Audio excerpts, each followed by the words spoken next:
COVID-19 can be characterized as a pandemic. It's been a year since COVID-19 appeared and ravaged the world. Because of this, I lost my father. It's much bigger than a lot of people think. Black and brown communities hit especially hard. Blacks, Hispanics, low income. If you could see what I've been through, you'll understand how I just can't hold back these tears. Now, after a long fight, hope arrives. Particularly for African Americans, it's really important for us to get vaccinated, and as soon as possible. To find out that we can finally now get the vaccine, it feels amazing. Spirits are lifting and businesses starting to return. There is an end in sight. Being back is super joyful. It's the light at the end of the tunnel. This is what we've been waiting for. Tonight, we come together as one team. A 1-hour special about education, experience, and encouragement. Now, it's the Cleveland Comeback. Facts about the vax, live. Good evening, Northeast Ohio, and to our friends in Toledo who are also watching this live on 13 ABC. Thanks for joining us. I'm Tiffany Tucker. Well, we are dedicating the next hour to help you get the facts about the vax. We'll look at the 3 vaccines with talk of 4 on the way. We'll talk to doctors who are ready to answer your questions tonight. We'll hear from players and coaches of all 3 Cleveland sports teams and hear from people just like you who have battled this virus and are looking forward to the comeback just on the horizon. And I'm Nicole Versansky. Volunteers from the Ohio Department of Health are live with us right now, ready to help you. We'll be showing the phone number throughout the hour, 1-833-4ASK-ODH or 1-833-427-5634. You can call now if you have questions or if you want help booking a vaccine appointment.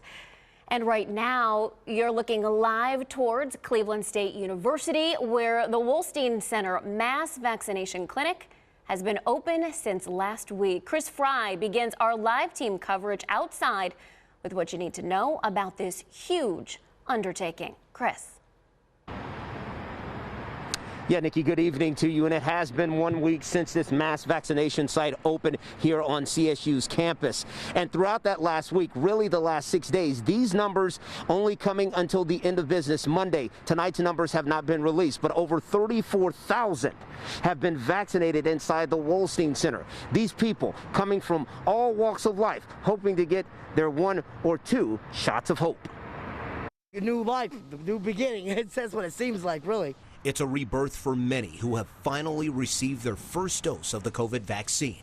After waiting months for their turn to take the shot, folks we spoke to said the process made the experience worthwhile. They asked you questions, you answer them, got your shots, sat there for 15 minutes, that's fine. I'm so happy. It was fast, they were sweet, they knew what they were doing, we got the business done. Very concerning, they cared. I thought it was incredibly fast. Really? Very efficient. They got us in, got us out. I didn't even feel the shot. It was great. Returning to a pre-COVID life will take time. For this young lady, receiving her first shot on Tuesday was the first step in reconnection and her own new beginning. I have a group of sisters and friends that we used to go out every month to eat, and we haven't done that. Everybody got their shot. I'm the last one. So now that I get my second shot, we're going to start going out. And that's the feeling with a lot of folks, hoping to get that 1 shot, maybe 2 shots, to return to at least some normalcy. Now, later in this special, we'll have the disparities among the black community. Those who are still hesitant in getting the shot, and those who are getting the shot. We'll see that in about 15 minutes. Outside the Wolstein Center, I'm Chris Fry. Back to you. All right, Chris, we'll check in with you in just a few moments. Well, we know there are plenty of questions about the vaccines. Here's anchor Neha Curtis with Dr. Bruce Vanderhoff, Chief Medical Officer for the Ohio Department of Health, to dispel some of the myths you may have heard. We know many of you still have a lot of questions about the vaccine, and we want to make sure that you and your family are informed. And joining us right now is Dr. Bruce Vanderhoff, the Chief Medical Officer with the Ohio Department of Health, to talk about what's next for Ohio. You know, we've had a strategy that has been targeted toward reaching all parts of every community. And so our outreach efforts with vaccination sites range from hospital vaccination sites, pharmacy vaccination sites, federally qualified health centers, and mass vaccination sites, as well as some other strategies that we're pursuing, which include pop-up vaccination sites, and we're even looking at mobile vaccination sites as a possibility for the future. Our viewers are asking, is it safe to travel with a vaccine if you've been vaccinated? And what if you have not been vaccinated? Is it safe to travel and come back into Ohio and not quarantine? I think that we still need to recognize that there are large numbers of people who are still in the process of getting vaccinated or have not yet been vaccinated. And so we still have to be maintaining our safe approaches of masking and distancing, and that's extra true when we travel. Do you have any myths that you have heard that you want to dispel? There's no COVID virus in these vaccines. So that's one myth I'd like to dispel. That can't happen. Another myth I'd like to dispel is that these vaccines would have any impact whatsoever, for example, on a person's fertility. And lastly, I want to dispel the rumor that getting a vaccine is going to make you very sick. We're just not seeing that. Well, here's your chance to ask some of our area's top doctors questions about the virus and the vaccine. All three of our major hospitals have come together to help us tonight. Right now, our Dan DeRose is in our digital studio with the experts who are separating fact from fiction for us. Dan. Good evening, Tiffany. I've been sort of on the COVID-19 beat and the coronavirus from the beginning, trying to learn as much as I can and pass it on to the viewers so that they can make educated decisions, first of all, about how to live when we were dealing with the virus, and now that they can make educated decisions about the vaccine itself. We have assembled an incredible team, a very powerful team from all three of our major healthcare providers in Northeast Ohio. We have representatives from the Cleveland Clinic, University Hospitals, and Metro Health Medical Center. I'm going to go to Dr. Brooke Watts here as we start to talk about the vaccine and people's fears. I'm watching people's questions come in on Facebook right now. People saying that they feel that the vaccine was just developed too quickly. Dr. Watts, what is your response to that? Sure. I have to tell you, I feel very optimistic. We have a lot of work left to do, but we know what we need to do. We know what this is, we know what this virus is, and we know what we need to do about it. And one of the number one things we can all do right now is get vaccinated. And I'm vaccinated, and I would bet money that everyone on this call is vaccinated, and God bless, I had the privilege to spend today with 1,000 more people who are vaccinated in one of our neighborhoods of color. The vaccines, particularly the mRNA vaccines, which we hear a lot of sort of concerns and controversy, that's the Pfizer and Moderna. The vaccine themselves, specific to this virus, is new, but the technology is not. And I invite anyone who has concerns to take a look at the research that's gone on for 2 decades now into this technology. This is something we've been working on for a long time. It was good, hard work that paid off in the right direction. And so I feel very, very good that these are safe and the right thing for our community. And Dr. Watts, you're the one who brought it up. So let me ask our panel a show of hands here. How many of our medical professionals here have in fact received your first and second doses? If you don't feel like answering, don't raise your hand. But if you have, let's see it. And there it is, all 6 of our medical professionals, a very good makeup, a representation of Northeast Ohio. All 6 have gotten it. And Dr. Sherry Williams, I'd like to ask you as we head into this and the vaccination, people who are on the fence and saying, boy, I just don't know about long-term effects. Let's be honest, the people who tried this in trials were given the shot back in August. So none of us really know long-term what would happen if you took a vaccine. vaccine. Dr. Sherry Williams, how do you address that with individuals who say, who knows what this is going to do to my body in a year from now? So what I always say to people who are concerned is, first of all, it's natural to have some questions and to want answers to those questions. And I always encourage them to talk things over with their healthcare providers so that they get good, sound information. One of the things that I always say also is there is such a thing as possible, and then there's such a thing as probable or likely. And so although many things are possible in the distant future, the issue is how likely or how probable is something. And the likelihood or probability that down the line, this vaccine would cause problems is highly unlikely and not probable, based on the fact, as Dr. Watts has already pointed out, that this technology is technology that's been around for some time. And although we've applied it in a different situation, it's a technology that has been studied and used, and we have not seen problems with it. The other thing I always encourage people about also is that the disease itself, COVID, has long-term effects. And whenever you look at the benefits versus the risk, there's significant benefit to being vaccinated and avoiding getting COVID because COVID itself has lasting effects. And we're finding out more and more about that each day. And Dr. Sherry Williams bring up some incredible points there. I want to point out to those of you who are watching on Channel 19 Live right now, we are going to continue our discussion on Facebook with our panel here. Get on the Cleveland 19 Facebook page. Get in with your questions and concerns. We're going to continue this, although we're moving on to other things here on Channel 19. Join us on Facebook. Get your questions in. Why have you decided to take the vaccine or not to take the vaccine? And we will get some of your questions into our panel of experts. For now, Tiffany, let's send it back to you. All right, as we've been saying, Diane, and just to reiterate, this hour is about vaccine education. We can't tell you enough. The conversation, as Dan mentioned, continues on our Cleveland 19 Facebook page, in case you missed it. If you have a question, any question for our panel of doctors, leave a comment. We will get to as many of them as we possibly can. Nikki. Well, if you don't have access to the internet, you can still ask questions. Right now, you can even book a vaccine appointment. The Ohio Department of Health is standing by. The number right there at the bottom of your screen, 1-833-4-ASK-ODH or 1-833-427-5634.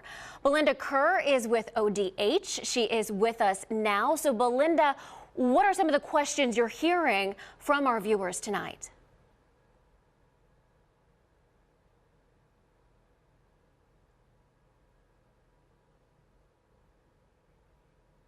Belinda, you might be muted.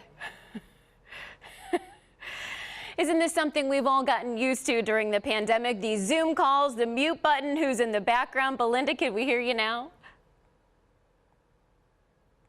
All right, we're gonna move on here. We'll try and get the audio fixed. Belinda, we'll check back in with you and your staff in just a bit. Chris Tanaka now joined by NFL Head Coach of the Year and one-time COVID patient, Browns head coach Kevin Stefanski. Kevin, thank you so much for making time. I know your schedule's busy, but this is certainly an important venture we're on tonight. Very important, Chris, and that's why I'm happy to be here with you guys tonight. Yeah. I want to go back, Coach.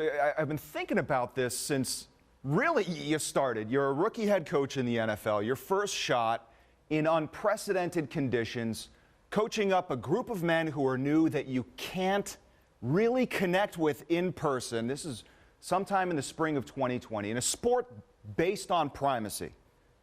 Was there any difficulty being a new coach trying to communicate to these young men, these alpha males, that there was serious danger at a microscopic level that they couldn't see in this virus?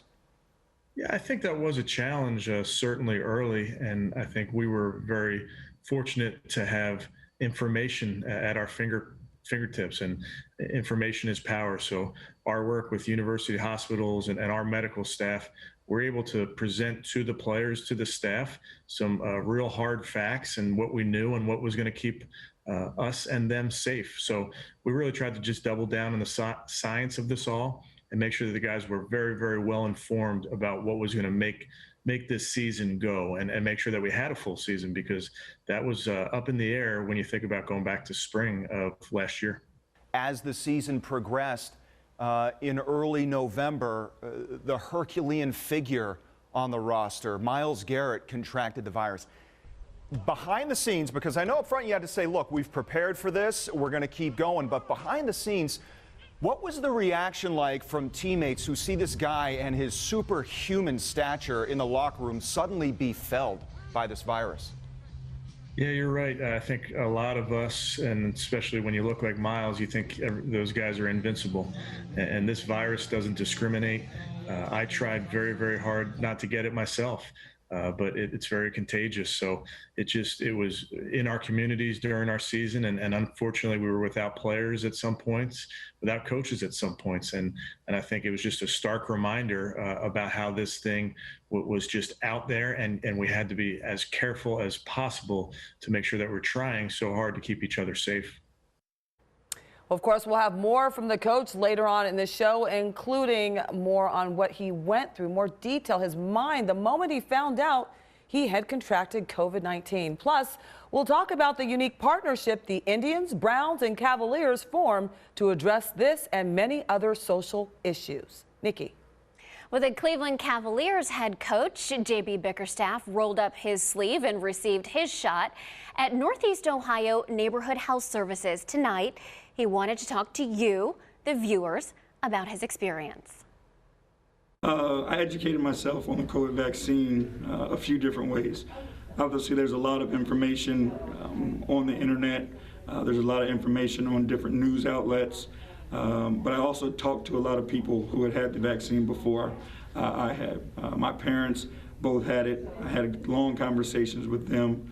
My wife has already had it, had conversations with her.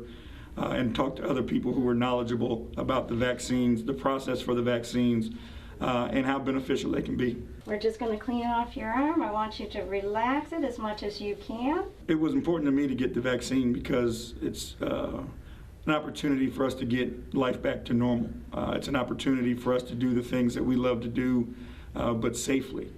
And ready, 1, 2, 3, go.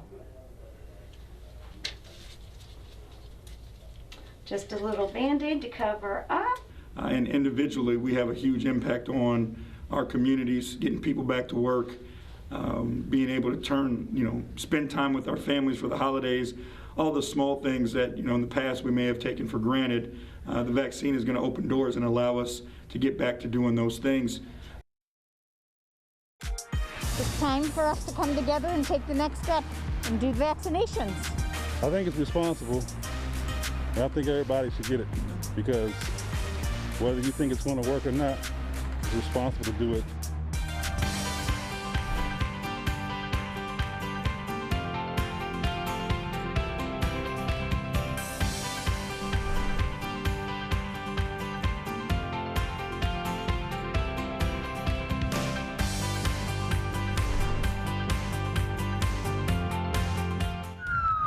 Communities of color bearing the brunt of the pandemic.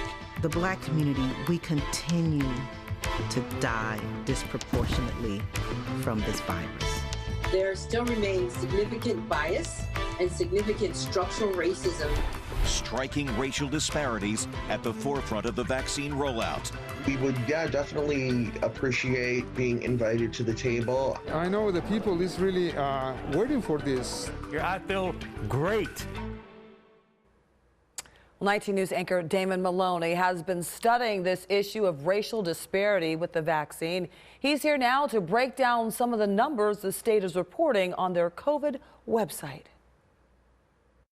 The state of Ohio has been very transparent when it comes to the data. This is a look at the coronavirus, the COVID-19 dashboard from the state and the Department of Health. You can see as of Tuesday morning, 2.8 million Ohioans have received or started the COVID-19 vaccination process. That's 24% of the state's population. There's a number of breakdowns on this page, including age group and sex, but let's zone in here on race. There's been a great discussion about the disparities that we're seeing when it comes to different racial groups getting the vaccine. So you can see right here, whites in Ohio, 23.5% of the population has started the vaccine process.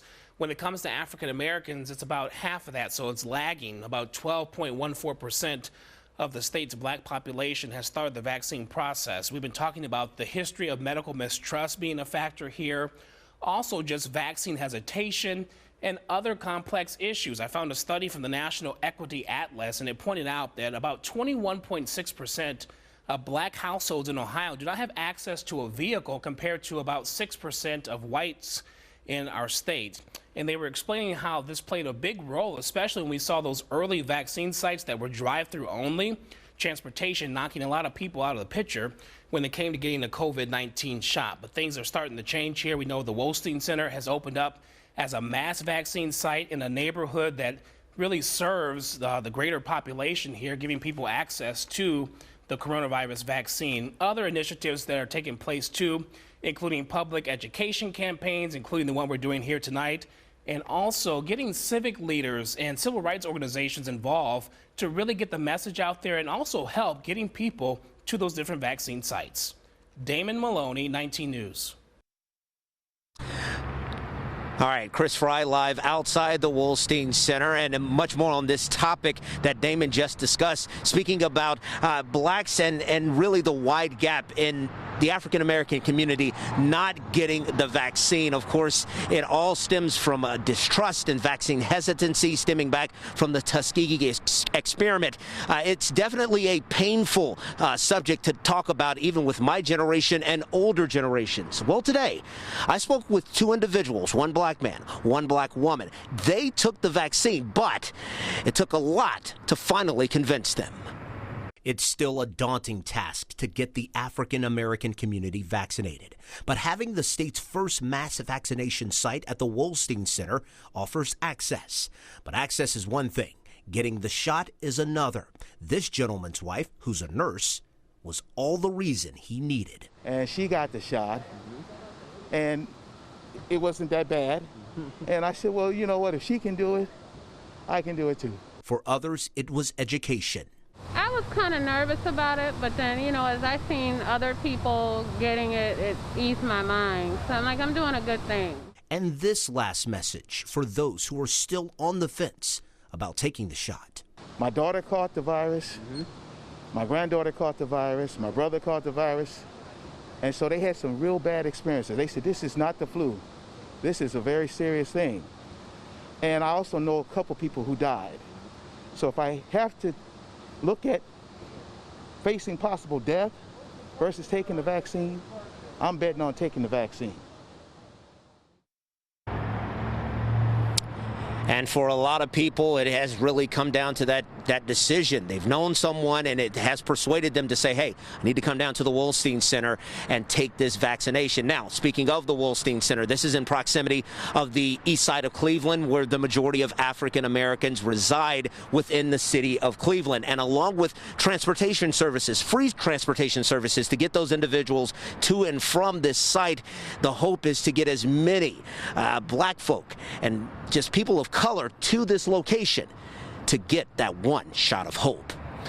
Live on the Cleveland State University campus, Chris Fry, 19 News. And it is well documented how COVID is disproportionately affecting all minority communities. Marlis Rambo, chairperson of Lake Erie Native American Council, says the community is feeling invisible. Our people are extremely high risk due to so many autoimmune diseases that we have, due to diabetes. So many members of our community have diabetes. It runs in families and it runs rampant. It goes from generation to generation to generation. So it's not surprising to me at all that we have such a high mortality rate compared to the general public. We are invisible, unfortunately, to many parts of the society at large. We would, definitely appreciate being invited to the table on things that affect us. This is something that is seriously affecting us. How to reach out to our community and how to get them vaccinated if they choose to do so. And over the past couple of months, our reporter Harry Boomer has documented his personal decision to get vaccinated. He received his first dose live on the air. So what I want you to do is just relax your arm, though. Okay? Easy for you to say. Oh, it is. It never hurts me a bit, remember? All right, you ready? 1, 2, 3, ow. Is that it? That is it. Jeez. Not even a drop of bloodshed. And I still feel good. He still feels good. All right. For some people, they may want to get vaccinated, but there are significant barriers. Our Stephen Hernandez takes a look at those working to remove those obstacles. I've always felt embarrassed. Maria Rodriguez knows what it's like to not being able to read. Now she's helping others with their literacy while also encouraging them to learn the right information about the COVID vaccine. I feel what they feel, and I feel the scare, the worry, the tension. While many Clevelanders want to get their shot, adult illiteracy means they are swayed in the wrong direction by rumors and fake facts. Rodriguez, who works at Seeds of Literacy on the West Side, has heard of these reasonings firsthand. I'm allergic to this kind of food. Oh, I'm not going to take the COVID because somebody told me if I take the COVID with my health issue, I'm going to die. Illiteracy is also a significant hurdle to overcome for minorities. 66% of Clevelanders are functionally illiterate, and some neighborhoods have an illiteracy rate of 95%, predominantly in areas with minority communities. Marianne Nicolay, a volunteer at the site, says public health organizations have relied too heavily on a one-size-fits-all approach. Some people are willing to listen and learn. Other people are just throwing up their hands and walking away because they don't know what to listen to anymore. Rodriguez has since been able to get her own dose of the vaccine, and she's hoping to use her experience to show other people the importance of getting vaccinated. Some people, they want to learn, they want to know, but they're afraid to ask. One person can make a difference. And if it has to be you, the first person, then you need to do it. In Cleveland, Stephen Hernandez, 19 News. At the Cleveland Public Library are doing their part. FEMA workers at the Rice branch of the library on Shaker Boulevard are helping you make your vaccination appointment. The library also giving out free RTA bus passes to anyone needing a ride. Free at-home COVID-19 test kits also available. Well, the pandemic peeled back the layers of some serious problems in our nation's healthcare system. Head back over to Dan DeRose right now. Our medical experts, they're talking about the racial disparities, Dan, we've seen with this virus and the vaccinations. And one of the reasons we have assembled such an incredible panel from our three major health systems is so that there can be a voice for all of those who feel voiceless at this time. We've been taking questions from people for the last half hour on our Facebook page, and several questions have come up. And I want to ask Dr. Teresa Dews from the Cleveland Clinic. We just had this question come up. Should a minority, this person said, I'm a minority. Should I get the vaccine? Yes. You got to give me a little more than that, doctor. Why should they feel comfortable? I couldn't resist being just absolutely definitive. So it's really important for people to consider where they come from in their culture, the information that they have, and getting the vaccine has become deeply personal. Now, people of color, Blacks in particular, they have a lot of distrust for systems. They distrust the medical system. Sometimes people distrust the government. And that's something that we deal with all the time. So we have to listen, where are people coming from? It's very individual. So I have some patients that are just hesitant because they want more information. I have other patients who are hesitant because they feel that they're too sick or they have too many allergies in order to get one of the vaccines. So we have to rely on the relationships that we develop with our patients and really talk to them and meet them where they are and help them understand wherever they're coming from, put things into perspective and context. That's very, very important, context. So I still come back to my initial answer. Anyone who asks me, Black Americans, Hispanic Americans, immigrants, anyone, when they're asking me, my answer to them is yes. A great answer from Dr. Teresa Drews. Let's continue on this topic. I want to put out a statistic there. So far in the state of Ohio, only 8.9% of the state's population that represents Hispanic and Latinos have taken the shot. Less than 10%. As we asked Dr. Eduardo Morales, Doctor, why and what can you say to the Latino population that visits your office? What do you say when it comes to the question, should I take the shot? Yes, absolutely. There's many good reasons to do it.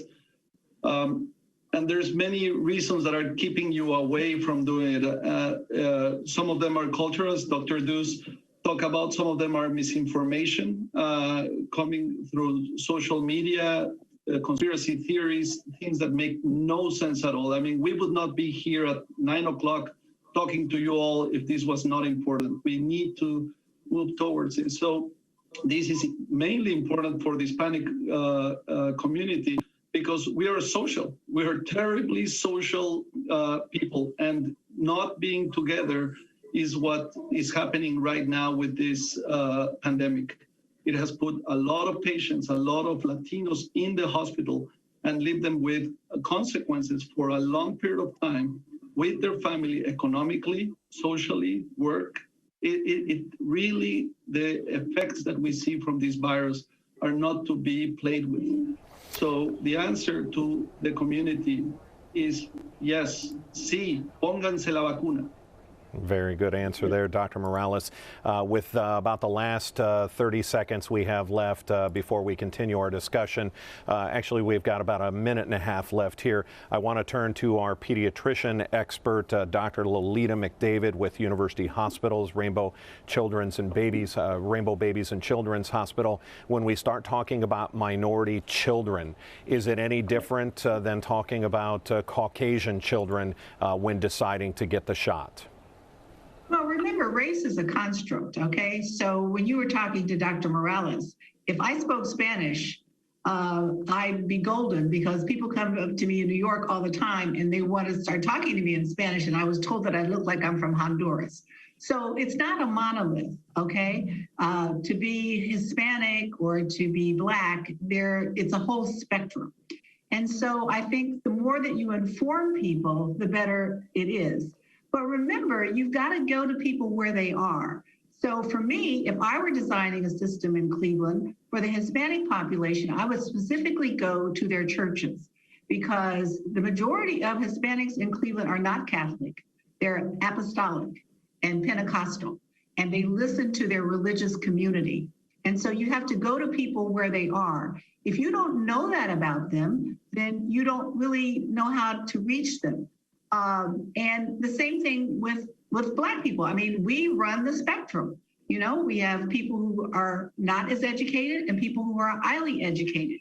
And so you have to go to people where they are and answer their questions and make them feel comfortable. But I think when you look like them or you speak the same language, you know, we were talking in my office about, you know, what should be our outreach to the Asian population in Cleveland, the majority of whom are Chinese. So I said, well, are we going to do ads in Mandarin or Cantonese? And people said, huh? Well, no, everybody in China doesn't speak one language and their dialects. And so this is a huge, huge hurdle for us to get over because you can't just say somebody is Hispanic or somebody is Black or somebody is Asian. There are all kinds of gradations within that. Correct, and it's just part of the issue that is impacting our state as a whole. For those of you watching on Cleveland 19, for those of you watching in Toledo on Channel 13, we're going to continue our discussion on the Cleveland 19 Facebook page, so feel free to join us there. We'll be back on Channel 19 in just a minute.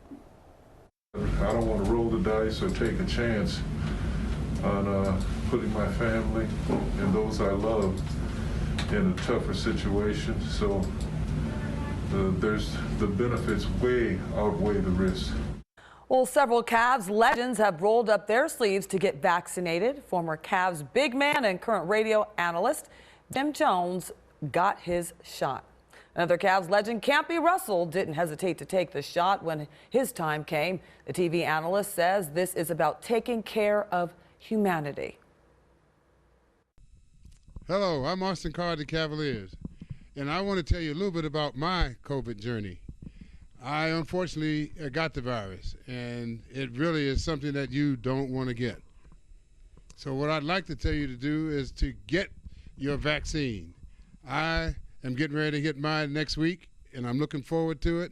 And the reason why is because not only do I want to protect myself, but I want to protect the other members of our community. So get the vaccine. It's very important, and have a good day. Yo soy Rafa Hernández Brito, la voz en español de los Cavaliers de Cleveland, y quiero pedirles que por favor se informen, se eduquen acerca de la vacuna y hagan todo lo posible de recibir su vacuna contra el COVID-19. And I've been asked here today why I chose to vaccinate myself against COVID-19, and the easy answer is that I want to do everything I can to help myself, help my family, and help the community in staying safe and try to get that route to get back to normal. The best advice I have for all of you is to do your research, get informed, talk to your doctors, talk to friends of yours that have gotten the vaccine. And for me, I really want to see my parents. I haven't seen them in more than 2 years. They're 94 and 84 years old, so it's very important for me to keep my family safe and to also see my family. So do your research, talk to your doctors, and if you can, get vaccinated. All right, another live look right now at the Ohio Department of Health phone bank. You can see they are busy taking your calls, our viewers' calls. They're working late tonight just for you. So the number to call if you have a question or if you want help booking an appointment to get a vaccine, right there on the bottom of your screen, 1-833-4ASK-ODH or 1-833-427-5634. Give them a call. They are, again, doing this tonight, working late just for you to help answer any questions you may have about COVID, any questions you may have about the vaccine, and of course, how to make an appointment to be able to get a shot. If more African Americans decide not to take the vaccination, more of us are going to continue to be negatively impacted. I'm taking the vaccine for my family, for my Latinos, for my patients.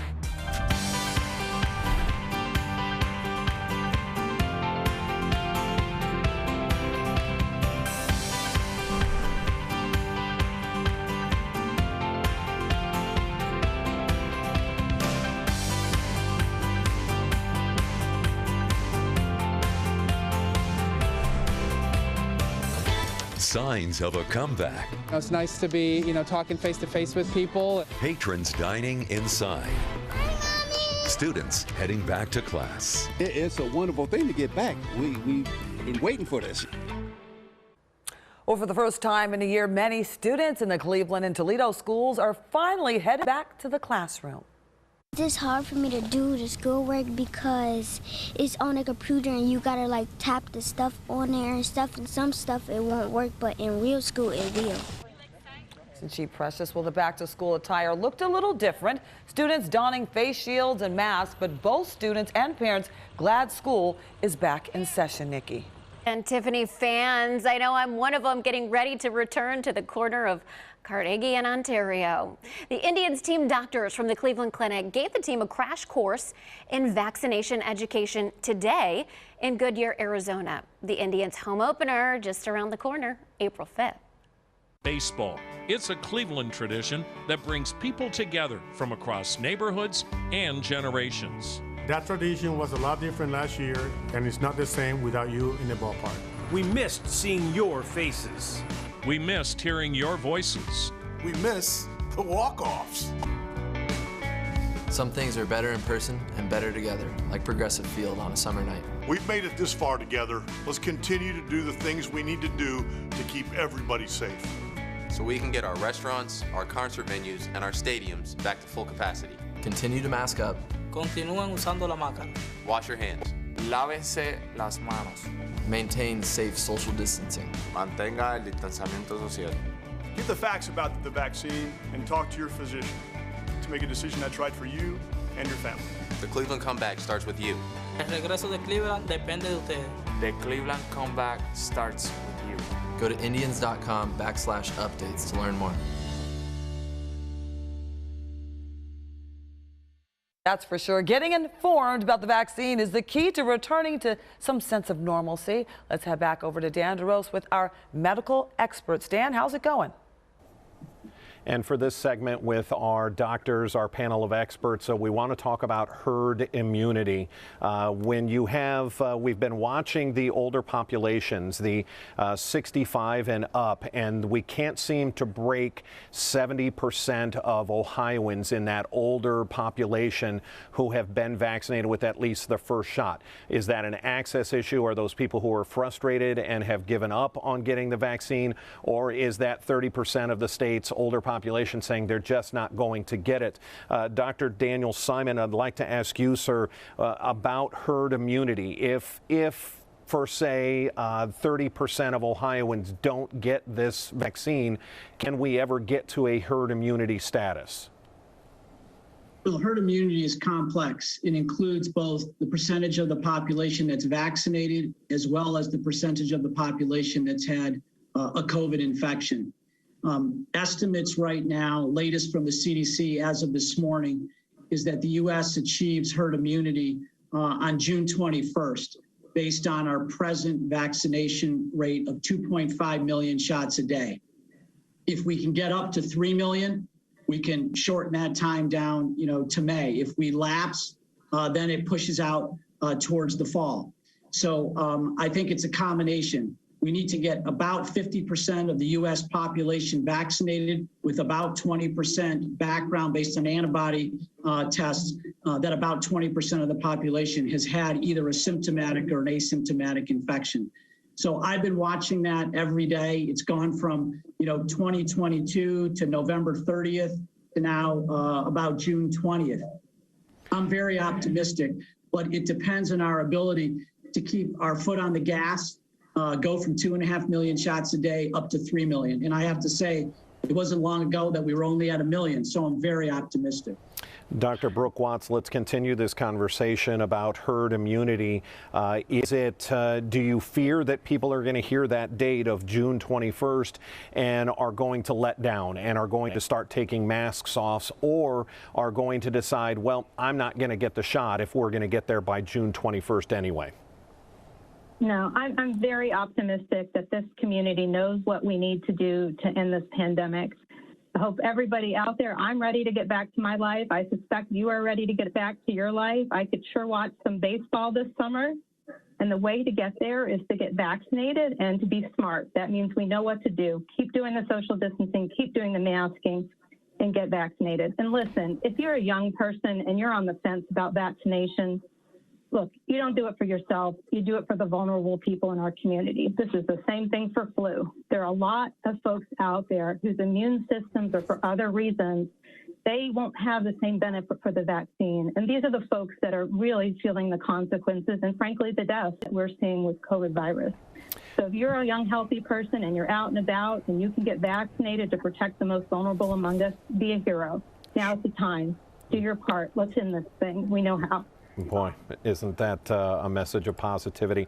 Dr. Morales, I'd like to ask you about the AstraZeneca vaccine. Where do we stand with that? We've got about a minute left in our discussion here. Where do we stand with AstraZeneca? First, we hear it's close, then it's not close. Where are we at with that? We should be actually happy about it. This is a manifestation that the methods that we have to ensure that what we're getting to our people and that the messages that we're delivering to our people are clear and the checks and balances are working. So I think it's a matter of time of seeing that that getting the facts clear. Let the experts in the CDC and FDA do what they know best and tell us this is appropriate. And then the moment that they give us the go ahead here, it's a go. I mean, that's the same process that they have followed for each one of the other vaccines, and we should trust them because that's what they do and have been doing for a long period of time. And as you said, that should be peace of mind for some individuals that the process is working, even if it means studying one drug over another just a little bit longer. We're going to turn this back over to Tiffany. But again, if you'd like to join in our conversations, have questions for our doctors, we're going to continue it on the Cleveland 19 Facebook page. Tiffany, back to you. A lot of good information, Dan. Thank you so much. Well, we talked earlier with Browns head coach Kevin Stefanski and his bout with COVID-19. Our Chris Tanaka continues his one-on-one conversation with the coach. Besides the medical aspect of it, what were you forced to confront about the virus and the pandemic and yourself? Were there moments of thought? Were you backtracking? What could I have done better? What was it like? Well, without a doubt, I was thinking that because, like I said, I tried to follow the protocols to the best of my ability. So it was shocking. I think if you take yourself back to March of 2020 and when it first was becoming very real in our society and things were closing down, you know, I was like everybody else. I said, I'm not getting this thing. And sure enough, I got it. Do you have any advice for people? This has been a difficult year for a lot of people, a lot of families, not just here in Northeast Ohio, but throughout this world. So we want to make sure that people know that they have our support, that we're there with them. And as we, God willing, start to turn the corner and get out of this, that people know that it's going to constantly be something that we're working together to make sure that we're keeping everybody very safe and sound throughout our communities. Absolutely. I loved what you were able to do organizationally, transcending your league to work with the Cavaliers and the Indians to form the Cleveland Alliance. This is something that has gained applause across the country. Initially, that was born of social justice. However, how have you been able to leverage the relationship with the other two franchises in this effort? It's been outstanding. I can't tell you how proud I am to be a small part of it. You know, what we figured very early on is we are definitely stronger together. So with the three teams and with all of our resources and our ability to get out there in the community, we know that our reach is vast. And again, it's something when it's coming from the three of us together, I think is really, really powerful. It really is. Coach, last question for you. It may be the most difficult. No one can predict the future. You don't know what's going to happen in the fall. What happens if a couple of weeks into the season, things are going well, and out of nowhere, the backside edge defender no longer scrapes down the line to maintain gap integrity, but takes a steeper attack angle on Baker when he's bootlegging on the play action? That's your bread and butter. Wow, I think I need to get you in here and start drawing some things up on the board. That's an elite football mind right there. Well, Coach, thank you so much for your time. We appreciate it. We all look forward to what you have up your sleeve to counter that and much more in the fall. Head coach Kevin Stefanski, thanks for your time. Appreciate you guys. Chris Tanaka in rare form, right? All right. Well, you see the number there we keep showing on the screen. It's to the Ohio Department of Health. They are working tonight just to take your calls, to answer any questions that you may have about the vaccine. And of course, if you want to sign up to get a shot, they're going to help you through that process. And while as Browns fans, we certainly were enjoying a fantastic season, playoffs, the team's health staff was working overtime trying to keep players and coaches safe. Well, earlier this week, I got a chance to speak with the Browns Senior Vice President of Player Health and Development, Joe Sheehan.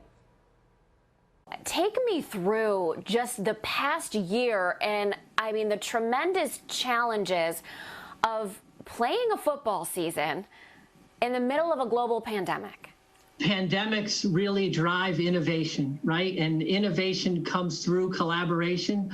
And as you think back through our football season, the level of collaboration that occurred across the board in the healthcare community, everybody coming together to continue to evolve guidelines as the season went on, to continue to educate players, coaches, et cetera, on just how to stay safe day in and day out while we were playing football. It was really fun and definitely rewarding to be a part of.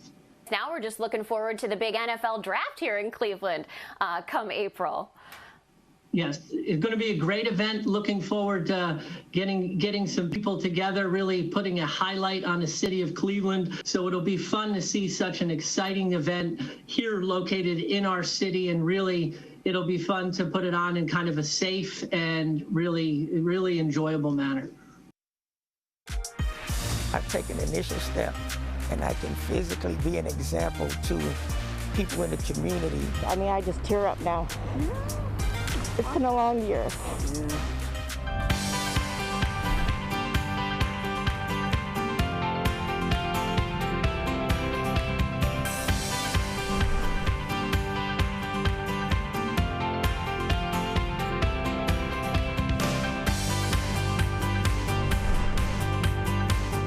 They told me I had a heart attack 8 days earlier. Patients delaying trips to the hospital due to fear of COVID. Your health should not be ignored during a pandemic. From mammograms to colonoscopies, doctors say it's time to come back. Your life may depend on it. Routine screenings, even trips to the ER have been delayed or skipped completely because of the pandemic. But doctors are stressing just how dangerous that can be. In fact, an Ohio man nearly died because he waited to get medical help when he needed it. I felt a pain in my chest, which lasted about 20-30 seconds, and I didn't think anything of it. It was late March 2020 in the midst of the pandemic, and for 65-year-old Ralph Schubeck, heading to the hospital didn't seem like an option. I'm not one that usually goes to a doctor or anything, okay? And that was a mistake right there, okay? Were you nervous about the pandemic? Somewhat. What Ralph didn't realize is that he had had a heart attack. 8 days later, he could barely breathe, the pain radiating throughout his body. His surgeon, Dr. Aaron Weiss at the Cleveland Clinic, describes what was happening. There was a heart attack that happened, and it caused a hole between the two ventricles of the heart.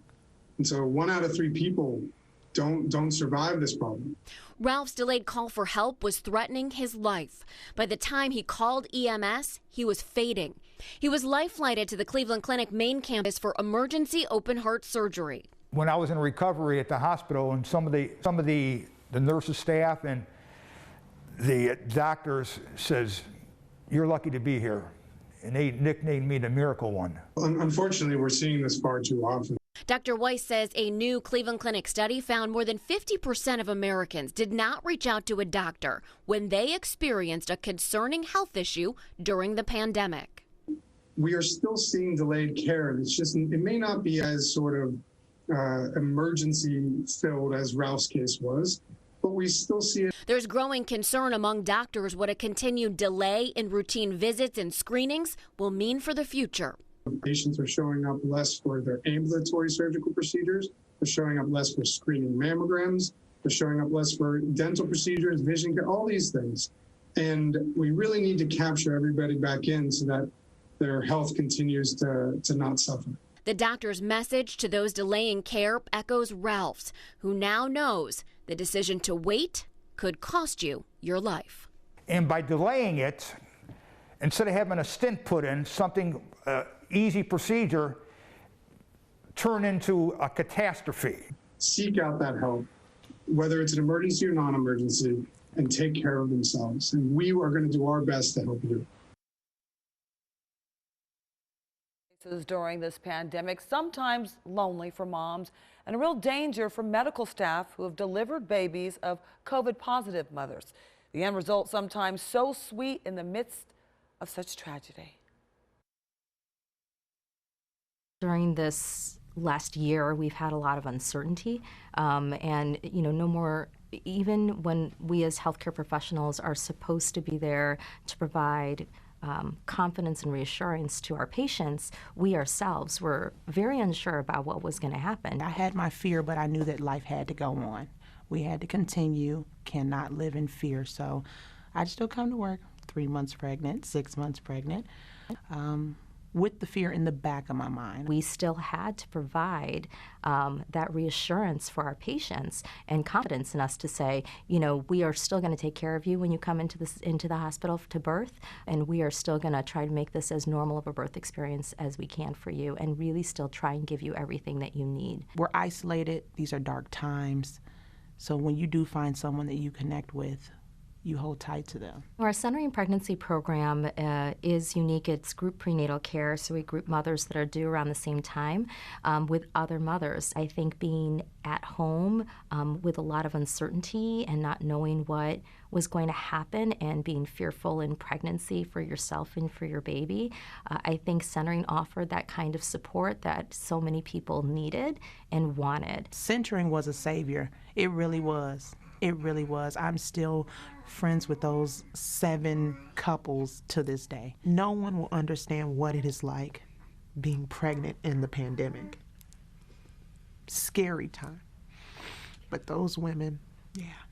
We really try to focus on being there for our patients so often that sometimes we were the only support people, or maybe they didn't have the exact people that they needed there, or family members were sick, and so there was often times that we needed to be everything for the patients when they came in. Our team has been amazing in the care that they've provided throughout this entire pandemic, with a smile on their face, though you might not be able to see it behind the mask, but really try to be there for our patients to continue to give that great care. And Tiffany, thank you for hosting and turning this over. We're going to wrap this up. We do still have our panel here, and I want to get to the question of how long, if we've provided some education to individuals, if they have decided to take the vaccine because of watching this, a lot of people are going to ask, how long is this going to last me, and am I going to have to get this again next year? Let's first go to Dr. Sherry Williams. What I would say is that we're still in the midst of doing a lot of study and data collection and analysis. And people are beginning to, especially with the emergence of variants, realize that, in fact, we may have to vaccinate people on a yearly basis to be able to capture those variants. Dr. Williams, thanks for that. And I guess we're going to give the last word here to Dr. Simon. People who say, boy, I really just wanted this to be one shot and done, whether you got 2 shots, 2 doses, but I really wanted this to be done and never have to think about it again. We're not there yet, correct? No, we're not there yet. I don't think we know. We're very hopeful that the antibody and the T-cell mediated responses will be durable, but we don't know. And I think only time will tell. I agree completely with Dr. Williams. And we do have, I want to thank my panelists. Boy, sometimes when I give people 30 seconds left to finish their answers, they don't follow that. They've done that. Let's go one more time to Dr. Teresa Dews. Doctor, let's give you the final word here as we close out this evening. If you are someone who is on the fence, still debating whether or not to take the vaccine, what do you say? And how do you encourage somebody at this point? I think that it's really important for you to reach out and talk to your healthcare provider and work on that relationship and get good information from them. We are here for you. We care about our patients. We care about what happens to you. We care about the community. So come to us so that we can have the opportunity to first listen to you and then to educate you and guide you. Tremendous answer, and knowledge is key here when making this decision. Dr. Teresa Dews, Dr. Morales from the Cleveland Clinic, Dr. Daniel Simon, and Dr. Lolita McDavid from University Hospitals, from Metro Health Systems, Dr. Brooke Watts, and Dr. Sherry Williams. I cannot thank you enough for helping be a part of Northeast Ohio's night here and giving us the information we need. Your time and your work over the past year is truly, truly appreciated. Thank you very much. We're going to wrap up this this special that we've aired here at 9 o'clock. Cleveland Come Back, get the facts about the vax.